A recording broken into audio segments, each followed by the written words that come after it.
ئەوەی مامجەلال لە عێراقا کردی کە هەموو لایەنەکانی کۆ ئەکردەوانێ نەیەهێشت بە هیچ شێوەیەک شتی خراپ ڕووبدا بڕوا ناکەم جاریچکەوە بە هیچ کەسێ بکرێتەوە.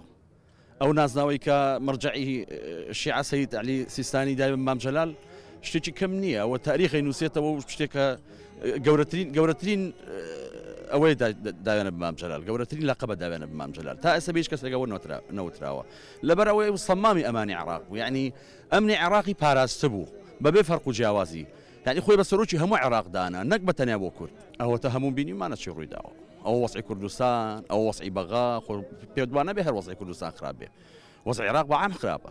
بە بۆنەی چلەی ماڵاوایەوە سەرکردە و ڕابەری کورد مامجەلال سەرخۆشی لە خۆمان و لە بنەماڵەکە و لە کەس و کار و لە هەموو لاگەکەین. مامجەلال بوو، مامجەلال ڕابەری گەلەکەمان بوو، مامجەلال کاریزما بوو، مامجەلال ئەو مامجەلالە بوو کە توانی هەموو پێکاتی عێراقی لەژێر دەستخوا کۆ بکاتەوە. مامجەلال توانی کە بێتە یەکێک لە شخصیەتری کەس لەسەر ئاسی جیهان و ڕۆژهەڵاتی ناوەڕاست بتوانێت ئەو گەورەیە بسەلمێنێ کەوا کورد قابلیەتی هەموو شتێکی هەیە بتوانە حکومڕانی خۆی بکات لە هەموو دنیاە بە تایبەتی لە عێراق و لە کوردستان.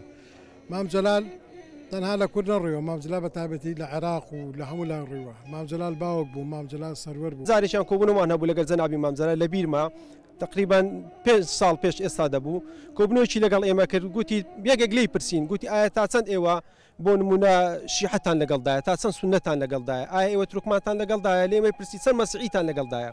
ئەنی مامجەلال بە پێویستی زانێ ئێمە هەموو چین و توێژەکانی کە لە عێراقان تەنانەت بەلایەنەکانی مەزهەبیشەوە کە دەبێت بەشدار بن لەو لیوانەی سەرۆکایەتی کۆمار، تەنها ئەو لیوانە تایبەت نەبێ بە کورد. ئێمە بەو نمونەش ئێستا لێرانە هەر بۆ خۆمان زیاتر ڕەنگە لە 20 زابتمان بە زابل دەگەدابێ، ئێستا زیاتر لە 130 لیواکان پێکاتی عەرەبی تێدا هەیە. ئەنیەوە دەلالە لەوە دەکە جەنابی مامجەلال تەنها بۆ کورد نەبووە، یاخود تەنها بۆ یەکێتی نەبووە، بۆ هەموو چین و توێژەکانی تر بووە لە عێراقدا. مامجەلال هەموو عێراق بوو، مامجەلالی ئاسایشی و مامجەلالی ئاشتی و بۆ هەموو عێراق دەخوازی.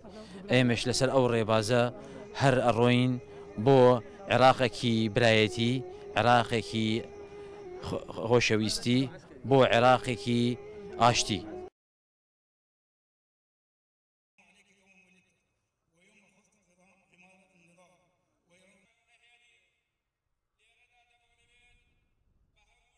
شنو الحق اللي عنده يمي؟ اقول له بهاي الحقوق عينيهم، قال شنو يعني ذولا؟ قلت له ذولا كلهم كلاب مامجلة. قال